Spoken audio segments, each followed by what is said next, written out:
የአቦል ዜና ቤተሰቦች ዛሬም ለእናንተ ይሆናሉ ያልናቸው መረጃዎች ይዘናል። በቅድሚያም ርዕሶቹን እናስደምጣቸዋለን። መንግስት 380 ሺህ ቤቶችን ለነዋሪዎች ማስተላለፉን አስታወቀም። ኢህአፓ ለኢትዮጵያውያን የትግል ጥሪ አቀረበም። ከአፋር ክልል የተነሳው አመድ የህንድን የበረራ እንቅስቃሴ ገደበም። በህገወጥ መንገድ ሲጓጓዝ የነበረ የዝሆን ጥርስ በቁጥጥር ስር ዋለም። ምርጫ ቦርድ የእናት ፓርቲ ውስጣዊ ችግር ከባድ መሆኑን ገለጸም። ጓደኛውን ገድሎ ባንክ የዘረፈው ተፈረደበት። እንዲሁም ዊሊያም ሩቶ ለኢትዮጵያ ኦርቶዶክስ ቤተክርስቲያን ስላደረጉት የገንዘብ ድጋፍ እንነግራችኋለን። አብራችሁን ቆዩ።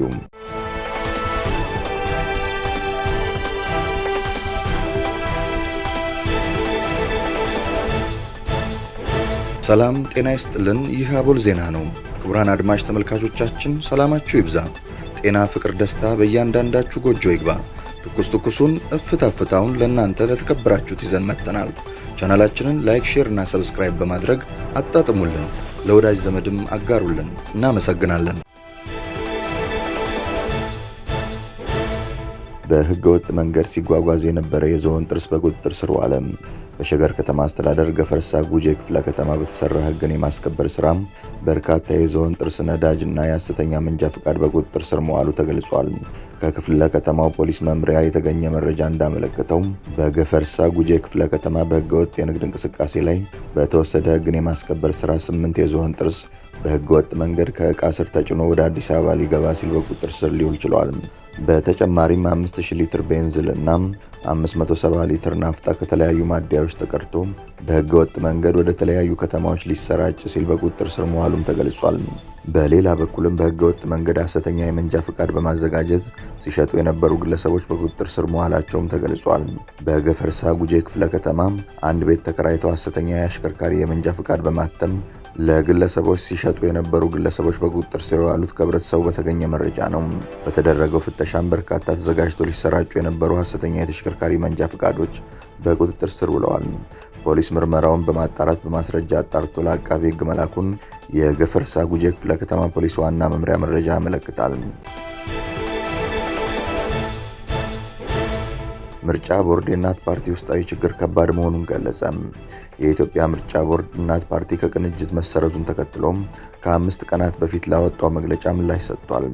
ቦርዱ በኦዲት አገኘሁት ካሉ ጉዳዮች መካከል ፓርቲው ከአባላት ለሰበሰበው መዋጮ የገንዘብ መቀበያ ደረሰኝ ያለመስጠቱንና በፓርቲው ስም በ3 ባንኮች ላይ የሚገኘውን ገንዘብ ትክክለኛነት ማረጋገጥ አለመቻሉን ተገልጿል። እናት ፓርቲ በምርጫ ቦርድ የተገለጹትን ኦዲትን የተመለከተ ግኝቶች ማጣጣሉ ይታወሳል። ፓርቲው ከቅንጅቱ የተገለለበትን ሂደትም ለ14 ወራት ፓርቲውን ለማፍረስ ሲደረግ የከረመ ጥረት በማለት ከመጥራቱም ሌላም የኦዲቱን ግኝትም ትክክል አለመሆኑን ጠቅሶ እንደነበር የሚታወስ ነው።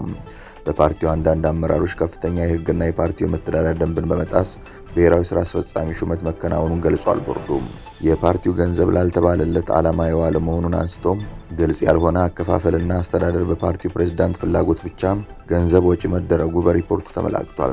ምርጫ ቦርድ ፓርቲው ቀጣይ የበጀት ድጋፍ ከመንግስት ከመቀበሉ በፊት ህጉ በሚያዘው መሰረት እናት ፓርቲ በ2016 ዓ.ም ከመንግስት ያገኘውን በጀት አስመርምሮ እንዲያቀርብ መደረጉን ገልጿል። መንግስት 380 ሺህ ቤቶችን ለነዋሪዎች ማስተላለፉን አስታወቀም። የአዲስ አበባ ከተማ አስተዳደር የቤት አቅርቦት ችግርን ለመፍታት በመንግስት በበጎ ፍቃድና በግል ገንቢዎች አልሚዎች ትብብር በርካታ ቤቶችን በመገንባት በፍትሐዊነት ዜጎችን ተጠቃሚ እያደረገ መሆኑን ገልጿል። በዚህም በተለያዩ አማራጮች ቤቶችን በመገንባት የመኖሪያ ቤት አቅርቦትን በማሻሻል አመርቂ ውጤቶችን አስመዝግቧል ብሏል። አስተዳደሩ ከግል ባለሀብቶች ጋር በቅንጅት በመስራት ከጊዜ ወደ ጊዜ እየጨመረ የመጣውን የዜጎችን የቤት ፍላጎት ለማሟላትና ተደራሽ ለማድረግ ዘርፈ ብዙ ስራዎችን እየሰራ እንደሚገኝም አስታውቋል። የአዲስ አበባ ከተማ ከንቲባ ጽሕፈት ቤት ትላንት በኦፊሴላዊ የፌስቡክ ገጹ ባሰፈረው መልእክት እስካሁን ድረስ በተለያዩ ፕሮግራሞች የተከናወነው ዝርዝር የሚከተለው ነው። በኮንዶሚኒየም ፕሮግራም 1398 ለአቅመ ደካሞችና ለሀገር ባለውለታዎች በመንግስትና በጎ ፈቃደኞች ትብብር የተገነቡ 40576፣ በከተማ አስተዳደር ለኪራይ የተገነቡ 24819፣ በሪል ስቴት በማህበርና በግል ገንቢዎች የተገነቡ 175605፣ በድምሩ ከ380 ሺህ በላይ የሚሆኑ ቤቶችን ለተጠቃሚዎች ማስተላለፉን ይፋ አድርጓል። በቀጣይም የተለያዩ አማራጮችን በመጠቀም የዜጎችን የመኖሪያ ቤት ጥያቄ ለመመለስ በትኩረት የሚሰራ መሆኑን ከተማ አስተዳደሩ ባሰፈረው መልእክት በግልጽ አስታውቋል። ከአፋር ክልል የተነሳው አመድ የህንድን የበረራ እንቅስቃሴ ገደበ። ከኢትዮጵያ የወጣው የእሳተ ገሞራ ፍንዳታ ቀይ ባህርን በመሻገር ኦማንና የመንን አቋርጦ የህንድ ዋና ከተማ ዴልሂ ደርሷል። ፍንዳታው የተከሰተው በኢትዮጵያ አፋር ክልል ኃይሊ ጉቢ አካባቢ ሲሆን እሳተ ገሞራው ለብዙ ሺህ ዓመታት ተዳፍኖ የኖረው ነው። ይህ ተዳፍኖ የኖረ እሳተ ገሞራ እሁድ ማለዳ የተነቃቃ ሲሆን ፍንዳታው የተለቀቀው አመድ በሺህ የሚቆጠሩ ሜትሮችን ተጉዞም ወደ ከባቢ አየር ውስጥ ገብቷል። በህንድ ውስጥ በአመዱ ምክንያት በርካታ ዓለም አቀፍና የሀገር ውስጥ በረራዎች የተሰረዙ ሲሆን በርካታ በረራዎችም ከመነሻ ሰዓታቸው ዘግይተዋል፣ አቅጣጫም ቀይረዋል። የሀገሪቱ የአቪዬሽን ተቆጣጣሪ አየር መንገዶች በአመዱ ከተጎዱ አካባቢዎች እንዲርቁ በጥብቅ አሳስበዋል። ባለሙያዎች እንደተናገሩት ከሆነ እስካሁን የአመድ ብክለት ደረጃው ግልጽ አይደለም። ነገር ግን ማክሰኞ ዕለት እንደተገለጸው ቀድሞውኑ በጣም ደካማ የሆነውን የዴሊ አየር ተጽዕኖ ሊያሳድርበት አይችልም። የእሳተ ገሞራ አመድ በእሳተ ገሞራ ፍንዳታ ወቅት ወደ ከባቢ አየር ውስጥ የሚለቀቁ ጥቃቅንና የሚበላሹ ቅንጣቶች ደመና ነው። የአውሮፕላን ሞተሮችን ሊጎዳ፣ የአየር ማረፊያዎችን ሊበክልና እይታን ሊቀንስ ይችላል። ይህም ለበረራ ስራዎች አደገኛ ያደርገዋል። የህንድ የሜትሮሎጂ ዲፓርትመንት አይኤምዲ ዋና ዳይሬክተር ሚሪቱንጃይ ሞሃፓትራም በአመዱ የተጎዳው አካባቢ ከፍታ በ8.5 ኪሎ ሜትር 5.2 ማይል እና ከባህር ጠለል በላይ በ15 ኪሎ ሜትር መካከል ነው ሲሉ ለቢቢሲ ተናግረዋል። በተጨማሪም ሚስተር ሞሃፓትራም አመዱ ለጊዜው የሳተላይት ተግባራትንና የበረራ ስራዎችን ያስተጓጉላል፣ ነገር ግን የአየር ሁኔታን ወይም የአየር ጥራትን ሊነካ አይችልም። ትላንትና ማምሻውን ወደ ሰሜን ህንድ ደርሶ ነበር ያሉት ወደ ቻይና የሚያመራ ይመስላል ብለዋል። እንደ ስካይሜት የአየር ሁኔታ ገለጻ የግል ኤጀንሲ እንዳለው አመዱ ለመበተን ምን ያህል ጊዜ እንደሚፈጅ ለመተንበይ አስቸጋሪ ቢሆንም አይኤምዲ ግን የዴሊ ሰማይ እስከ ማክሰኞ ምሽት ድረስ መጥራት እንዳለበት ተንብየዋል። የእሳተ ገሞራ አመድ ደመና የመከሰት እድሉ ዝቅተኛ ነው። ነገር ግን በታሪክ በ2010 የአይስላንድ አይጄፍጃይኩል እሳተ ገሞራ ሲፈነዳ ዓለም አቀፍ የጉዞ ትርምስን አስከትሎ ነበር። የዩናይትድ ኪንግደምና የአውሮፓ አየር ክልል ተዘግቶ ይህም ከሁለተኛው የዓለም ጦርነት ወዲህ አስከፊው የአየር ጉዞ መስተጓጎል ምክንያት ነበር ሲል የዘገበው ቢቢሲ ነው። ጓደኛውን ገድሎ ባንክ የዘረፈው ተፈረደበት። አብሮት የሚጠብቀውን ጓደኛውን በመግደል ከሚሰራበት ባንክ ከ2 ሚሊዮን ብር በላይ የዘረፈ ወንጀለኛ በዕድሜ ልክ ጽኑ እስራት ተቀጥቷል። የወንጀል ድርጊቱ የተፈጸመው ግንቦት 6 ቀን 2015 ዓ.ም በልደታ ክፍለ ከተማ ወረዳ 9 ልዩ ቦታው ልደታ ኮንዶሚኒየም አቢሲኒያ ባንክ ባልቻ ቅርንጫፍ ውስጥ ነው። ወንጀል ፈጻሚው ጌታውን ሙላት አብሮት የሚሰራውን ጓደኛውን ሟች ዘገየ ቸሩን በተኛበት ጭንቅላቱና የተለያዩ የሰውነት ክፍሉን በፌሮ ብረት በመምታት በመግደል የባንኩን የብር ካዝና በብረት ፈልቅቆ 2 ሚሊዮን 460 ሺህ ብር ዘርፎ ይሰወራል።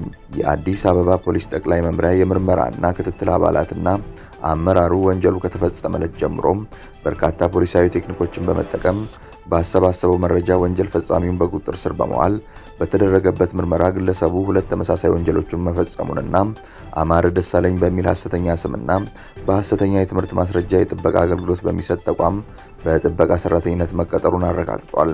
ግለሰቡ ሰርቶ በወዙ ከመኖር ይልቅ በአቋራጭ ለመበልጸግ ካለው ብርቱ ፍላጎት በስራ ባልደረባው ላይ የግድያ ወንጀል ፈጽሞ ለመሰወር ቢሞክርም ወንጀል ፈጽሞ ከሕግ ተጠያቂነት የሚቀር የለምና ግለሰቡን በቁጥጥር ስር በመዋል ወንጀሉን እንዴት እንደፈጸሙ መርቶ አሳይቷል። ፖሊስ የምርመራ መዝገቡን በማደራጀት በአቃቢ ሕግ በኩል ክስ ተመስርቶበታል። ጉዳዩን ሲመለከት የቆየው የፌዴራል ከፍተኛ ፍርድ ቤት ከባድ ውንብድና ሁለተኛ ወንጀል ችሎት ተከሳሽ ጌታውን ሙላት ጥፋተኛ መሆኑን በማረጋገጡ በዕድሜ ልክ ጽኑ እስራት እንዲቀጣ ወስኖበታል። ኢህአፓ ለኢትዮጵያውያን የትግል ጥሪ ያቀረበ። የኢትዮጵያ ሕዝብ አብዮታዊ ፓርቲ ኢህአፓ የኢትዮጵያ ሕዝብ ታላቅና አኩሪ መስዋዕትነት ከፍሎ ያቆያትን ሀገሩን ዛሬም ከጥፋት ይታደጋት በሚል ርዕስ ወቅታዊ የትግል ጥሪ ማቅረቡን አስታውቋል። ፓርቲው ባወጣው መግለጫ በሀገሪቱ በአሁኑ ወቅት ከአብራኳ የወጡ በማይመስሉ አምባገነኖች ክፉኛ እየደማችና እየወደመች ነው ሲል ወቅሷል። መግለጫው በሀገሪቱ የተለያየ ክፍሎች ዜጎች በጅምላ ተጨፍጭፈዋል፣ ህጻናትና እናቶች ተደፍረዋል፣ ሰዎች በህይወት እያሉ ተቃጥለዋል ብሎ የዘረዘረ ሲሆን ህዝብ በጠላትነት እየተፈረጀ በየተራ እልቂት ታውጆበታል ሲል ያለውን ሁኔታ አስከፊነት ገልጿል። ኢህአፓ ታሪክን በመጥቀስ ዘመድ የሞተ ዕለት በሀገር ይለቀሳል፣ ሀገር የሞተ ዕለት ወዴት ይደረሳል የሚለው ትውልድ ተሻጋሪ ምሳሌ የዛሬ ትውልድ ምላሽ የሚጠይቅበት ወቅት ላይ መሆኑን አሳስቧል። ፓርቲው ያቀረበው የመፍትሄ አቅጣጫ በተጠናከረ ሰላማዊና ህጋዊ ትግል ላይ ያተኮረ ነው። ዜጎች በቋንቋ፣ በሃይማኖት፣ በአመለካከት ልዩነቶች ሳይከፋፈሉና ለገዢዎች የመከፋፈልና ነጣጥሎ የማጥቃት ስልት ሳይበገሩ በአንድነት እንዲቆሙ ጥሪ አቅርበዋል። የትግሉ ዓላማም ዘላቂ ሰላምን፣ የሁሉም ዜጎችን ነጻነትና መብቶች ማስከበር መሆኑን ገልጿል። ፓርቲው ኢትዮጵያን ከተደቀነባት አደጋ ለማትረፍ ለማትረፍ ከህዝብ ጋር በምቹ መድረኮች በመምከር የሰላማዊና ህጋዊ ትግል አማራጮችን ሁሉም ለመጠቀም ቃል መግባቱንም አስታውቋል።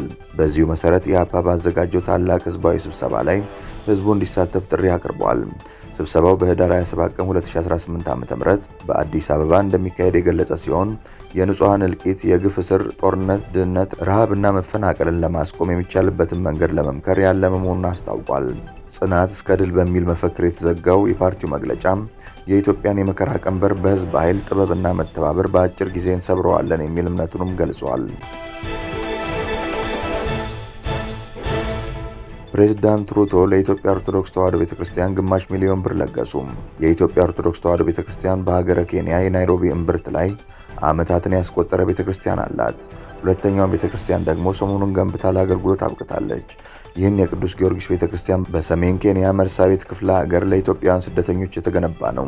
ቤተክርስቲያኑን የምስራቅ አፍሪካ አህጉረ ስብከት ሊቀ ጳጳስ ብፁዕ አቡነ ማቴዎስ እና ሌሎች አባቶች በቦታው ድረስ በመሄድ ባለፈው ሳምንት ባርከው አገልግሎቱን አስጀምረዋል። ይህንን የተመለከቱት ፕሬዝዳንት ሩቶ እና የአካባቢው አስተዳደር ደስታቸውን ገልጸዋል።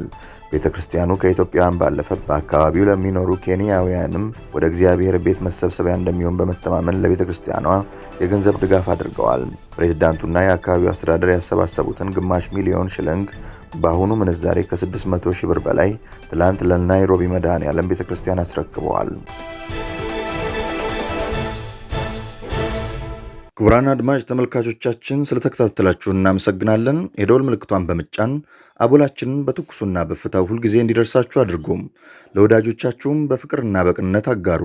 ጡም ቡናችንን አቦል ግብዣችንን ይዘን ወደ በኋላ እንመለሳለን። በቸር ያቆየን።